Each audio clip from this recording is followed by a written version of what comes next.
사도신경으로 우리의 신앙을 살아계신 하나님께 고백드리시겠습니다.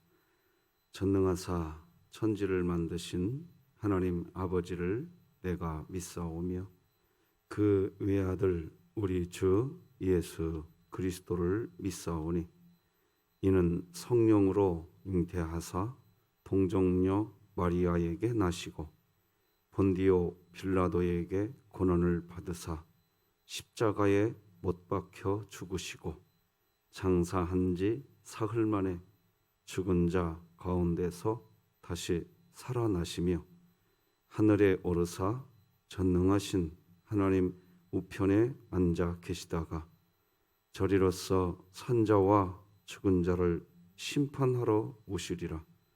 성령을 믿사오며 거룩한 공회와 성도가 서로 교통하는 것과 죄를 사하여 주시는 것과 몸이 다시 사는 것과 영원히 사는 것을 믿사옵나이다.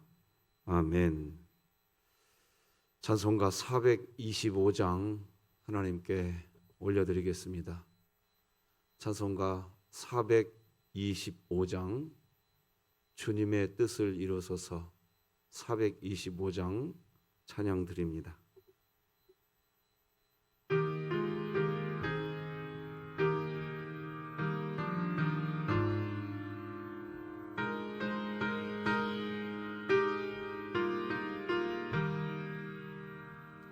주님의 뜻을 이루소서 고요한 중에 기다리니 진흙과 같은 날 빚으사 주님의 형상 만드소서. 주님의 뜻을 이루소서. 주님 발 앞에 엎드리니 나의 맘속을 살피세서 눈보다 희게 하옵소서. 주님의 뜻을 이루소서. 병들어 몸이 피곤할 때 권능의 손을 내게 펴서 강건케 하여 주옵소서. 주님의 뜻을 이루소서. 온전히 나를 주장하사 주님과 함께 동행함을 만민이 알게 하옵소서.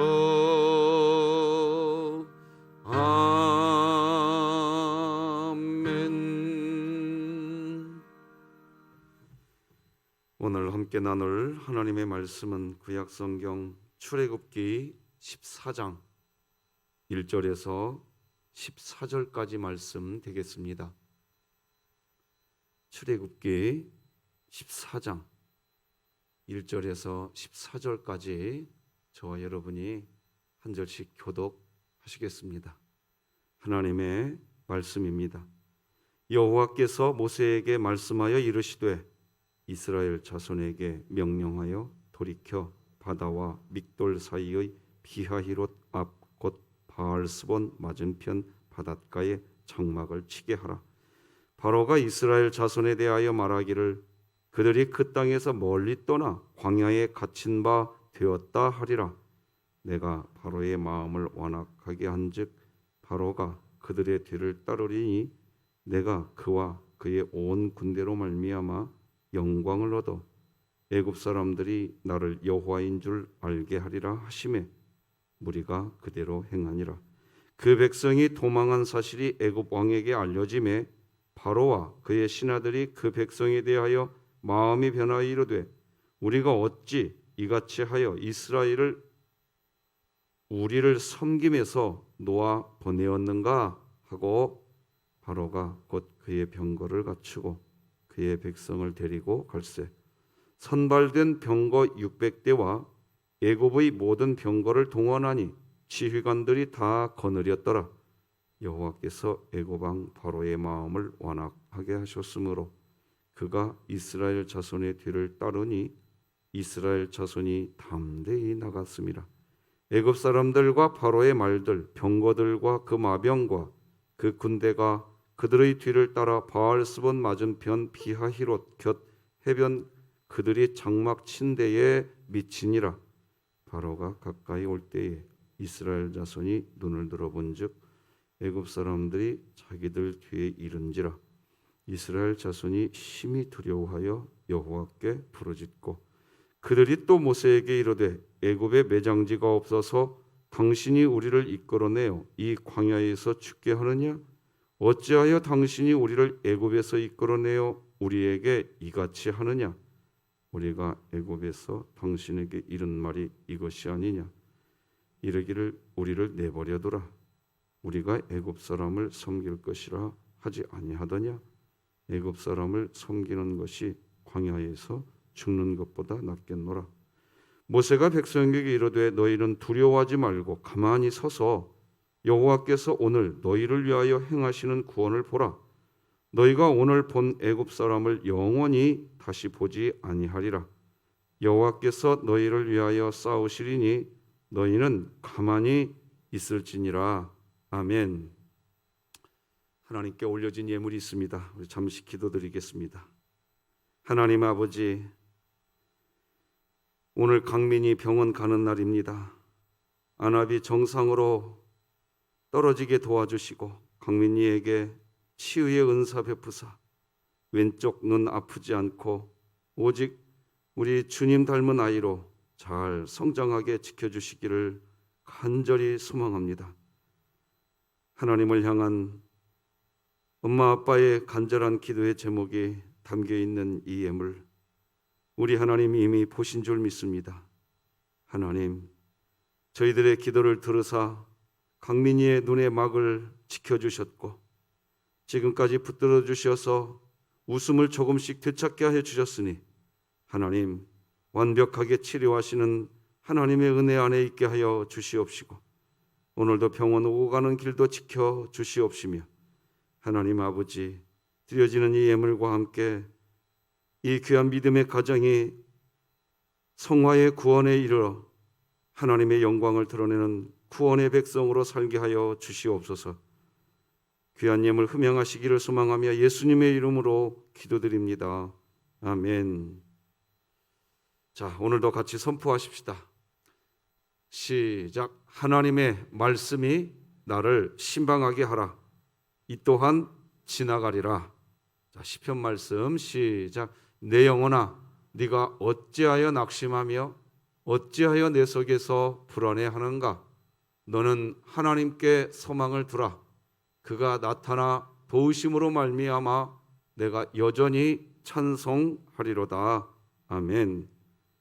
3분 기도사역과 함께하는 행복이 우리 모두에게 있기를 바랍니다. 오늘은 하나님은 우리를 낮아지게 하고 난 후에 복을 주신다. 시간적인 간격이 있지요. 낮아지게 하고 난 후에 복을 주신다. 이런 제목으로 하나님 말씀 나누겠습니다. 오늘 본문에서 우리가 제일 먼저 주목해야 할 단어가 있습니다. 바로 광야라고 하는 단어입니다. 이스라엘 백성을 하나님은 지금 광야에 갇히게 하는 그 과정으로 몰아넣고 계십니다. 오늘 본문 3절에 보니까 바로가 이스라엘 자손에 대하여 말하기를 그들이 그 땅에서 멀리 떠나 광야에 갇힌 바 되었다. 하리라. 자, 그러니까 애굽에서 나온 이스라엘 백성이 지금 이제 광야에 갇히게 되는데 왜 그렇게 될까요? 하나님은 왜 광야에 백성들을 갇히게 할까요? 그 이유는 하나님이 광야로 가라고 하시는 분이기 때문입니다. 다른 이유가 없습니다. 하나님이 그렇게 하시는 분입니다. 하나님을 믿는 그리스도인들이 고난의 상징인 광야에 갇히는 이유는 하나님이 그 광야의 길을 네가 걸어가야 한다고 하기 때문입니다. 광야는 우리가 걷고자 해서 걷는 길이 아닙니다. 어느 누가 이 고난의 상징인 광야의 길을 걸어가고 싶겠습니까? 광야는 사람이 살 수 없는 곳입니다. 광야는 먹을 것도 없고 입을 것도 마련할 수 없는 그야말로 아무것도 없는 곳입니다. 그런 광야를 어느 누가 자기 스스로 가겠습니까? 아무도 가고 싶지 않습니다. 저도 마찬가지입니다. 누가 이 광야를 가고 싶겠습니까? 그런데 이 고난의 상징인 광야로 가는 게 하나님의 뜻입니다. 이 세상의 인생 자체가 광야입니다. 하나님께서 우리로 하여금 광야의 길을 걷게 하시는 이유는 크게 두 가지입니다. 첫째는 그 고난의 상징인 광야에서 그곳에서 하나님의 명령을 지키는지 지키지 않는지 우리가 어떤 상태인지 하나님이 알기 위해서입니다. 둘째는 우리가 광야에 있을 때 우리 자신이 스스로 내가 하나님의 명령을 지키는 사람인지 지키지 않는 사람인지 우리 스스로 알게 해서 우리를 낮추시려고 하는 것입니다. 신명기 8장 2절 말씀 보니까 이런 말이 나옵니다. 다 같이 읽어보십시다. 시작. 네 하나님 여호와께서 이 40년 동안에 내게 광야길을 걷게 하신 것을 기억하라. 이는 너를 낮추시며 너를 시험하사 네 마음이 어떠한지 그 명령을 지키는지 지키지 않는지 알려 하심이라. 이겁니다. 여기 보면 이는 너를 낮추시며 너를 시험하사 네 마음이 어떠한지 그 명령을 지키는지 지키지 않는지 알려 하심이라라고 하시는데 우리가 다시 주목해야 할 것은 하나님이 알려고 하신다는 겁니다. 하나님이 알려고 하십니다. 그러니까 하나님께서 우리를 광야로 들어가게 하시고 난 후 우리가 하나님의 명령을 지키는 그리스도인인지 지키지 않는 그리스도인인지 그 광야에서 내 자신을 낮추는 일을 하려고 하는 사람인지 낮추려고 하지 않는 사람인지 그것을 알려고 광야로 몰아넣는다는 겁니다. 결국 코로나19와 연관해서 메시지를 전하지 않을 수가 없습니다. 지금 전 세계적으로 하나님이 깊은 광야에 몰아넣고 계십니다. 지금은 나를 낮출 때입니다. 누구도 예외가 없는 때라는 겁니다. 낮추지를 않습니다. 이게 광야가 끝나지 않는 이유입니다. 그러면 우리가 광야에서 지켜야 할 명령 뭔가 다시 한번 말씀드리지만 낮아지는 겁니다.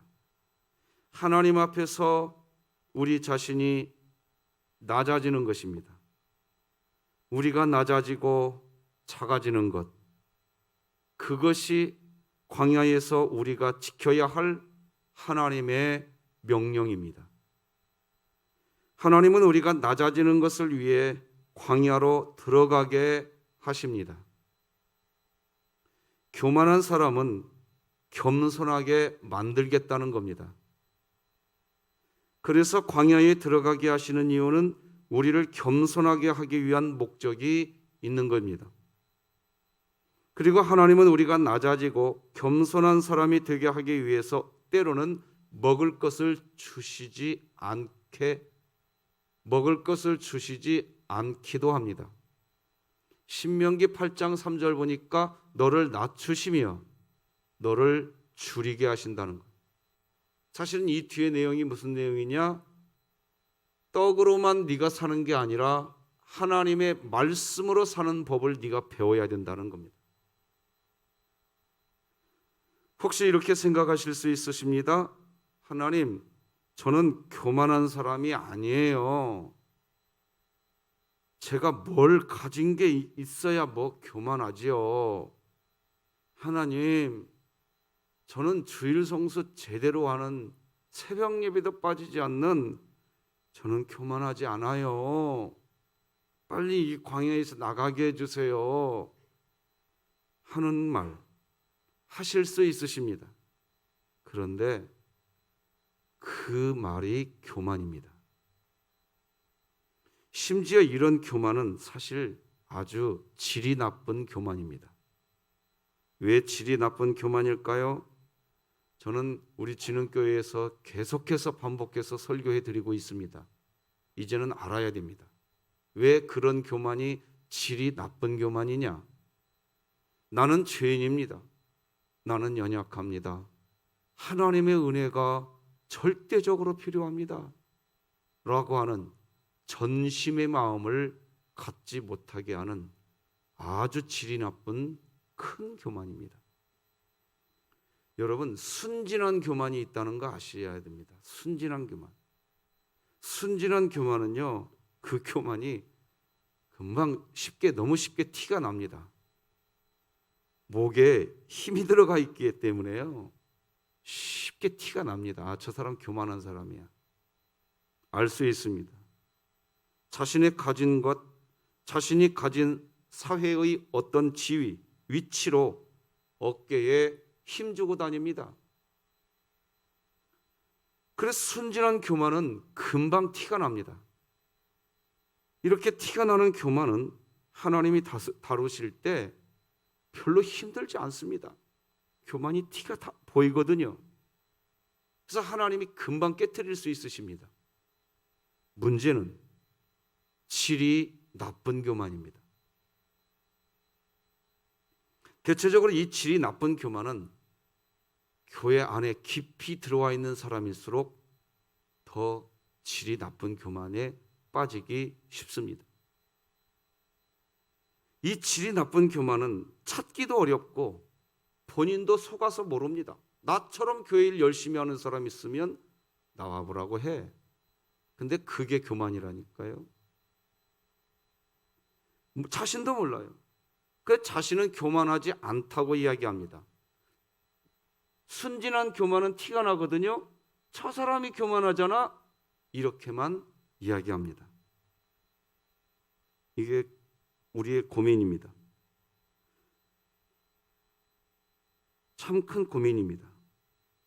하나님은 광야에서 어떤 교만을 다스리려고 광야에서 살아가게 하느냐?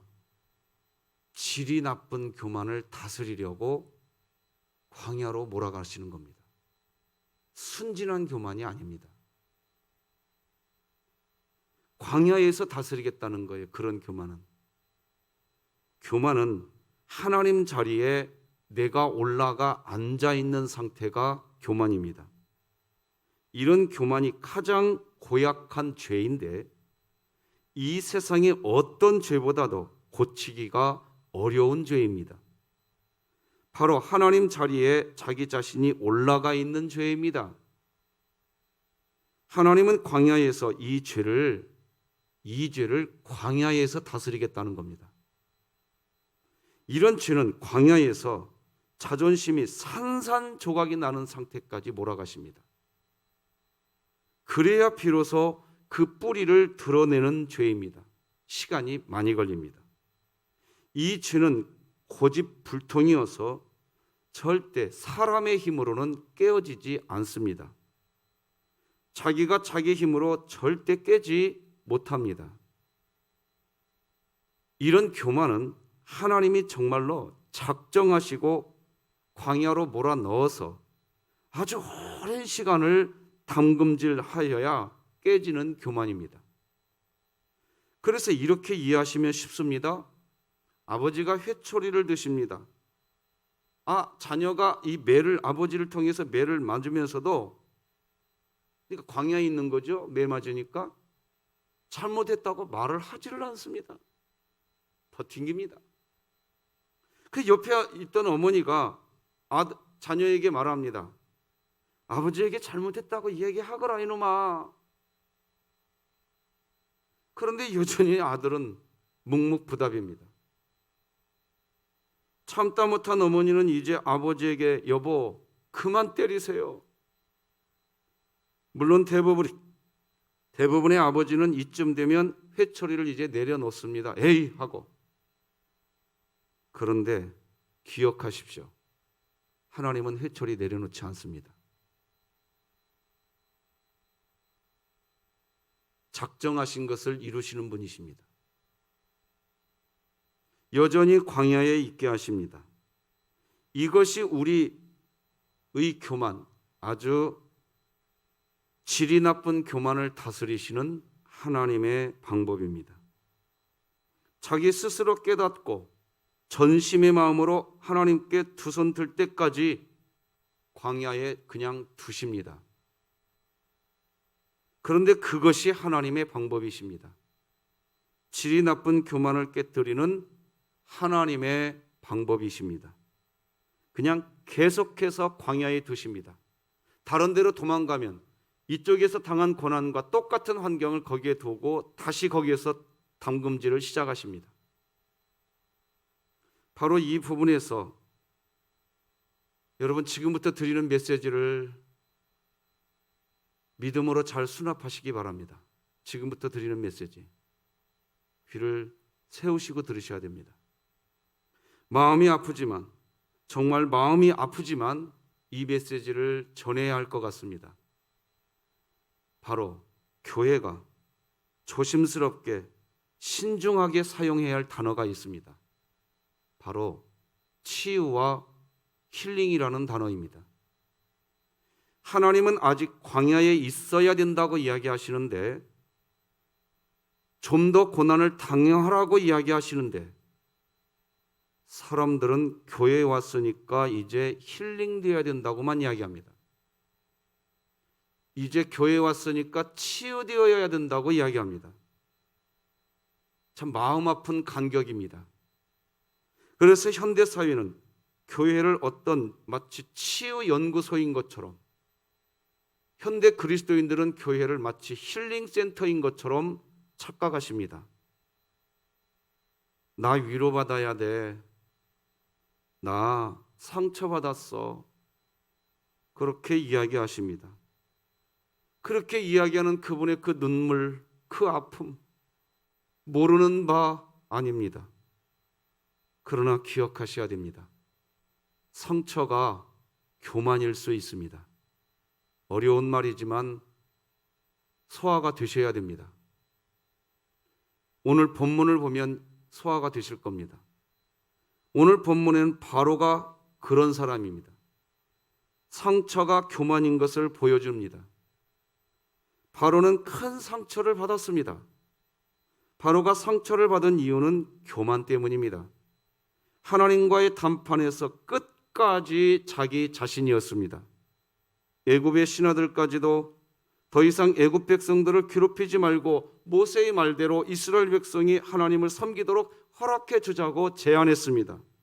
그런데 이 교만의 극치, 즉 자신이 하나님의 자리에 앉아 있기에 끝까지 교만했던 바로는 그 교만 때문에 자기 자신과 동시에 애굽 나라에 큰 상처를 주었습니다. 자기도 상처받았습니다. 상처를 입게 된 이유는 결국 자기 자신의 교만 때문입니다. 그런데 바로의 그 교만은 여전히 뿌리가 뽑히지 않은 상태입니다. 여전히 완악할 뿐입니다. 4절 같이 읽어봅시다.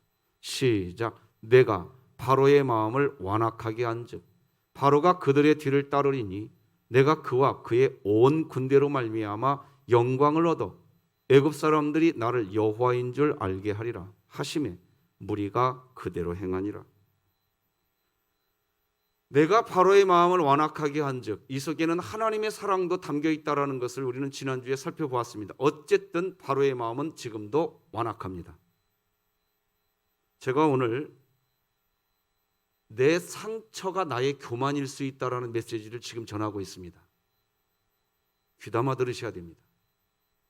그리고 우리는 저를 포함해서 정말 기억하셔야 됩니다.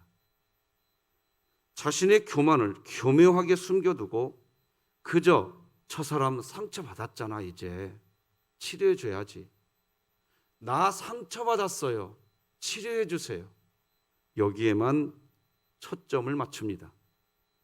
그러면서 교회는 힐링, 교회 안에서는 치유가 되어야 된다는 말만 하고 그 말에 다 속아 넘어갑니다. 깊은 영성가였던 척 콜슨이라는 분은 이렇게 말을 합니다. 오늘날 교회가 능력을 잃어버린 이유는 오직 하나다. 바로 진리가 선포되어야 할 곳에 치료가 선포되었다. 이렇게 이야기합니다. 그러면서 이어지는 말에 이런 이야기합니다. 자, 눈여겨보셔야 됩니다.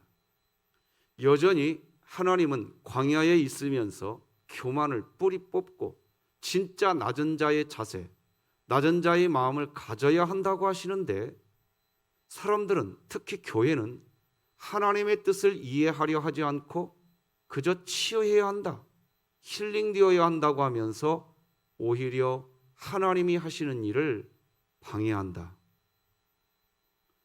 애굽 왕 바로는 이스라엘 백성이 하나님을 섬기도록 허락해 주었습니다. 그런데 이제 이 애굽 왕 바로가 이스라엘 백성들을 향하여 다시 공격 태세를 갖추고 달려가는데 오늘 본문 5절에 보면 그 이유를 마음이 변하여라고 기록합니다. 제가 읽어드릴 테니까 잘 봐보십시오. 그 백성이 도망한 사실이 애굽 왕에게 알려짐에 바로와 그의 신하들이 그 백성에 대하여 무엇이 변하여? 마음이 변하여 이르되 우리가 어찌 같이 하여 이스라엘을 우리를 섬김에서 놓아 보내었는가 하고. 여러분, 왜 마음이 변했을까요? 사실은 원래 아직 뽑히지 않은 그 교만이 그대로 있었던 겁니다. 교만입니다. 여전히 교만입니다. 여전히 자신이 하나님 자리에 앉아 있고 싶은 것입니다. 그렇게 교만 때문에 10가지 재앙의 큰 고통을 겪었지만 교만 그 자체가 아직 뿌리 뽑히지 않은 것입니다.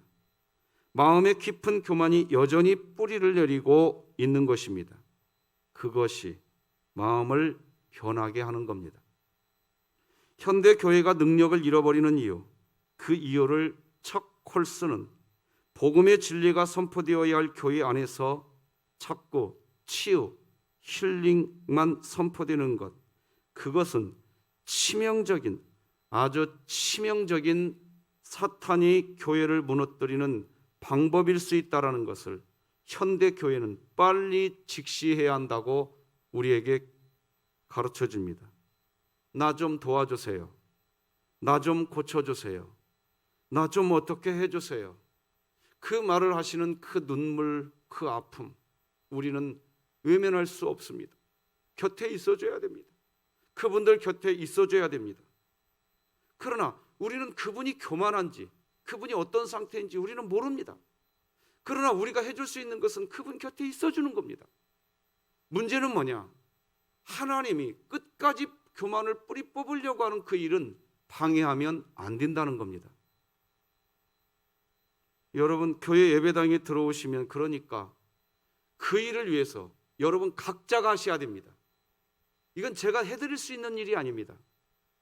여러분 각자가 교회 예배당에 들어오시면 절대로 나를 집중하지 마시고 하나님을, 여러분 교회 예배당 올 때 우리가 이렇게 말하지 않습니까? 하나님 보러 왔다고. 그런데 하나님을 보러 오놓고 예배당 안에 들어와서 자기만 봅니다. 내가 이런 상태라고만 이야기합니다. 하나님을 보지를 않습니다. 내가 이런 상태입니다. 내가 이런 상태입니다. 자기만 봅니다. 자기만 집중합니다. 하나님께 집중하셔야 됩니다. 거기에서부터 교만의 마지막 뿌리까지 뽑히는 겁니다. 그런데 교회 예배당에 오셔서 나를 집중합니다. 그래서 오늘 내가 건져갈 말은 무엇인가? 오늘 저 설교는 나에게 무슨 유익을 주나? 이렇게 초점 맞추고 설교를 들으십니다. 우리는 그 반대가 되어야 됩니다. 오늘 나를 부르신 하나님은 무엇을 기뻐하시나? 오늘 이 설교를 통해서 하나님의 뜻은 무엇인가? 이렇게 하나님께 집중해야 되는데 나를 집중합니다. 끝없이 자기 자신을 달래달라고 이야기합니다. 하나님은 그것을 뿌리채 뽑으려고 하시는 것입니다. 아니, 하나님 저 사람의 그 교만은 뿌리채 뽑으려고 하지 않으시면서 왜 나입니까? 이렇게 이야기하고 싶으십니까? 그러면 그때 하나님은 딱 한마디 합니다. 다 따라서 하십시다. 죄송하지만 다 따라서 하십시오. 네가 내 자녀이기 때문이다. 이유 없습니다. 저는 지난 이런 설교를 드렸어요. 선한 사람이라고 그 인생이 항상 선한 것만 있는 거 아니고 악한 사람이라고 해서 그 인생이 악한 일만 일어나는 것이 아니더라. 이게 인생이라고 말씀드렸습니다. 인생은 누구도 모릅니다. 그래서 인생을 어떤 하나의 공식으로 정의 내릴 수 없는 게 인생입니다. 하나님은 전도서 말씀에 분명히 기록하셨습니다. 하나님께서 우리에게 영원을 사모하는 마음을 주셨지만 한 치 앞을 헤아릴 수 없게 만들어 놨다고. 그게 우리 인간입니다. 우리 인간이 그래서 해야 할 일은 뭐냐? 적어도 우리 새벽 예배에 오신 여러분들이 두 가지 정체성 가지고 있어야 된다고 했습니다. 나는 죄인이지만 나는 변함없는 하나님의 사랑받는 뭐라고요? 자녀다. 이 정체성이 있다고 한다면 하나님, 저 사람은 저렇게 살아도 교만을 뿌리채 뽑으시려고 그렇게 흔들지 않으시면서 왜 나에게는 이렇게 하십니까? 그 말 속에는 정체성이 없다는 얘기입니다. 지난 주일날 저는 그리스도인의 정체성 두 가지 분명히 말씀드렸습니다. 정체성이 없다는 얘기입니다. 내가 하나님의 자녀라는 정체성 여러분에게 있으시기 바랍니다. 하나님은 다른 말씀 안 하십니다. 네가 내 자녀이기 때문이다. 하나님은 그 교만을 뿌리채 뽑으시려고 하시는 겁니다. 어디에서요? 광야에서. 오늘 본문의 이스라엘 백성들도 마찬가지입니다. 앞에는 홍해가 가로막고 있고 뒤에는 애굽의 군사들이 공격해오는 그 광야 한복판에 서자 온통 자기들의 목소리뿐입니다. 10절, 11절, 12절을 읽어드리겠습니다. 이스라엘 자손이 심히 두려워하여 여호와께 부르짖고 그들이 또 모세에게 이르되 애굽에 매장지가 없어서 당신이 우리를 이끌어내어 이 광야에서 죽게 하느냐? 어찌하여 당신이 우리를 애굽에서 이끌어내어 우리에게 이같이 하느냐? 12절 말씀. 우리가 애굽에서 당신에게 이른 말이 이것이 아니냐 이르기를 우리를 내버려두라. 우리가 애굽 사람을 뭐 할 것이니라? 섬길 것이 하지 아니하더냐. 애굽 사람을 섬기는 것이 어디에서? 애굽으로 가겠다는 거예요. 근데 왜 이런 얘기를 하느냐? 오늘 본문 10절 끝부분을 다시 한번 화면에 띄워주십시오. 두려워요. 두려움이 생깁니다. 광야에 들어가면 두려움이 생깁니다. 두려움 안에 갇히게 될 때 이 속의 교만이 숨겨지지를 못합니다. 질이 나쁜 교만이 거기에서 다 드러납니다. 애굽으로 가겠대요. 바로 섬기겠대요. 지금. 자, 여러분 생각하십시오. 애굽에서 나온 이스라엘 백성의 상태가 바로 이런 상태였던 겁니다. 지금 자기 자신만 집중합니다. 이런 상태는 말씀드렸듯이 뿌리 뽑기가 쉽지 않습니다. 어렵습니다. 많은 시간이 걸립니다. 그래서 광야 40년이 걸린 겁니다. 아주 많은 시간이 걸립니다.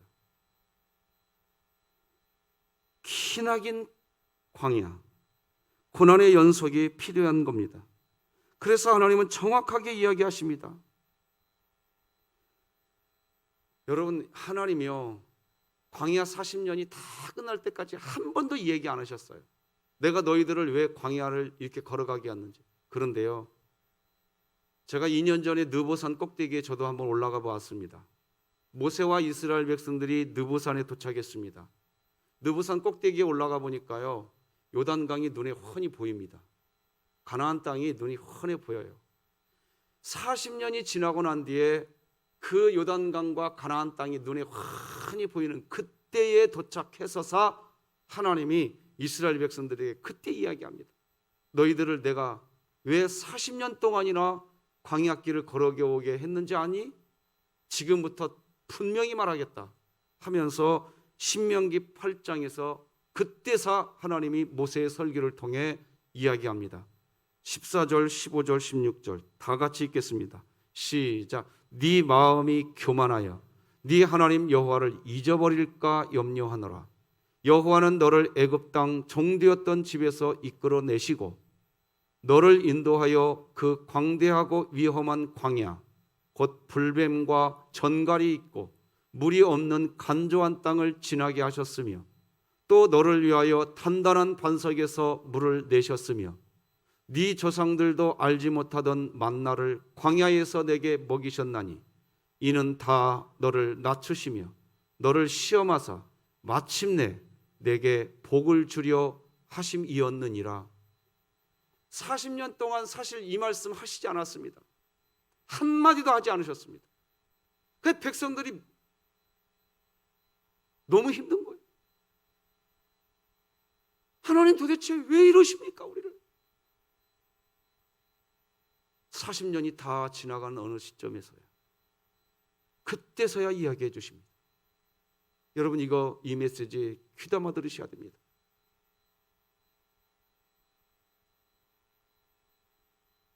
저는 우리 사랑하는 성도님들, 오늘도 강민이 위해서 기도했지만 정말 하나님이 우리들 한 명 한 명의 고난을 해결해 주셨으면 좋겠습니다.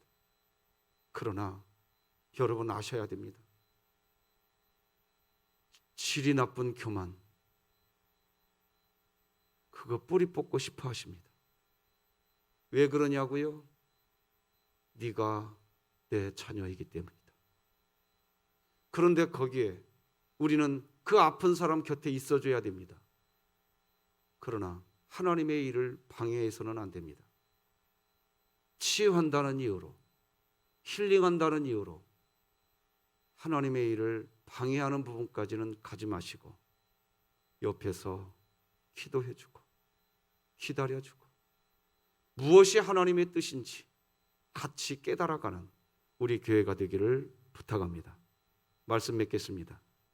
하나님은 우리의 교만을 제거하시는 것 자체가 목적이 아닙니다. 우리가 낮아지는 자리까지 가야 한다고 하십니다.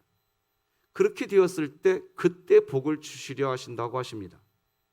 이스라엘 백성은 이제 광야 생활을 시작했습니다. 힘든 시간입니다. 고난의 시간입니다. 눈물이 있을 것입니다. 조롱도 받게 됩니다. 그러나 그렇게 힘들다고 해도 나를 집중하면 안 되는 훈련입니다. 하나님을 집중해야 합니다. 힘들다고 해서 나 좀 도와주세요, 나 좀 고쳐주세요, 나 좀 어떻게 해주세요 라고 하면서 치유와 힐링이 우선돼 버리면 훈련의 목적이 달성되지 않습니다. 중간에 포기하면 교만이 뽑히지 않습니다. 여전히 하나님께 복종해야 합니다. 오히려 치유와 힐링을 우선하게 하는 마음을 대적해야 합니다. 그런즉 너희는 하나님께 복종할지어다. 마귀를 대적하라. 그리하면 너희를 피하리라. 눈여겨봐야 할 성경 말씀입니다. 그런데 오늘 본문에 나오는 이스라엘 백성은 치유와 힐링을 우선합니다. 그러면서 시작되는 것은 원망과 불평뿐입니다.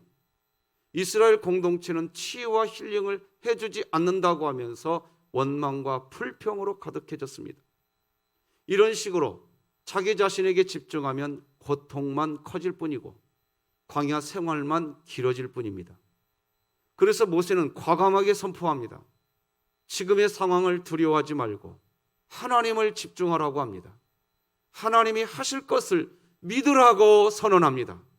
교만을 버리고 낮아져야, 그래야 복을 받는 것입니다. 13, 14절 같이 읽어보십시다. 시작. 모세가 백성에게 이르되 너희는 두려워하지 말고 가만히 서서 여호와께서 오늘 너희를 위하여 행하시는 구원을 보라. 너희가 오늘 본 애굽 사람을 영원히 다시 보지 아니하리라. 여호와께서 너희를 위하여 싸우시리니 너희는 그냥 가만히 있을지니라. 하나님께 집중하라는 얘기입니다.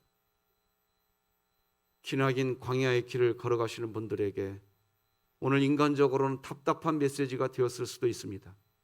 그러나 여러분, 하나님이 하시는 일을 누구도 막을 수가 없기에 오늘 전한 메시지가 오해가 없으시기를 바라고, 광야에서 우리의 교만 다 내려놓고 낮아지고 마지막에 하나님 주시는 복을 저도 받고 싶고 여러분들도 받으시기를 주님의 이름으로 축복합니다. 오늘도 바이블 챌린지 김영숙 집사님 혼자 참여하십니다.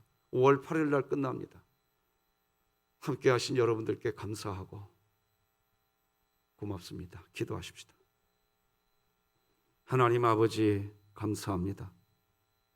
우리에게 알려주시니 감사합니다. 순진한 교만은 눈에 띄는데 질이 나쁜 교만은 눈에 띄지도 않습니다. 자기 자신이 교만한지도 모릅니다. 자기는 교만하지 않다고 이야기합니다. 그러나 하나님을 향한 전심의 마음을 가진 사람은 금방 압니다. 하나님, 제가 교만한 죄인입니다. 나는 연약합니다. 하나님, 나에게 은혜를 베풀어 주시옵소서. 이게 우리의 전심이 되게 하여 주시옵소서. 그렇지 않고서는 이 교만 때문에, 뽑히지 않는 교만 때문에 광야길이 너무 길어질 것 같습니다. 하나님, 우리를 다스려 주시되 나를 집중하는 게 아니라 하나님을 집중하면서 오늘 하루도 살게 하여 주시옵소서. 우리 강민이 다시 한번 기도합니다. 주여, 우리 연우와 함께 어루만져 주시고 우리 연약한 지체들 다 이름을 호명하지 못하지만 이름을 권면하고 계시는 줄 믿습니다. 하나님, 오늘 바이블 챌린지 김영숙 집사님 통해 영광 거두어 주시옵소서. 우리 진흥교회와 함께 하시기를 소망하며 예수님의 이름으로 기도드립니다. 아멘. 하늘에 계신 우리 아버지여, 이름이 거룩히 여김을 받으시오며 나라가 임하시오며 뜻이 하늘에서 이루어진 것 같이 땅에서도 이루어지이다. 오늘 우리에게 일용할 양식을 주시옵고 우리가 우리에게 죄 지은 자를 사하여 준 것 같이 우리 죄를 사하여 주시옵고 우리를 시험에 들게 하지 마시옵고 다만 악에서 구하시옵소서. 나라와 권세와 영광이 아버지께 영원히 있사옵나이다. 아멘.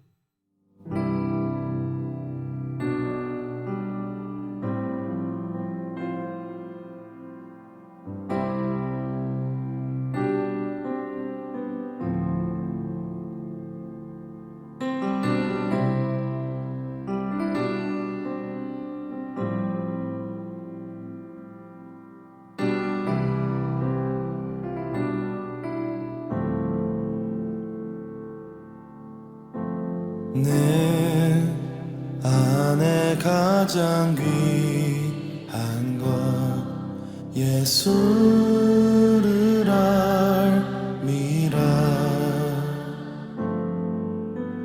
그 은보다 더 귀한 것 예수를 알미라.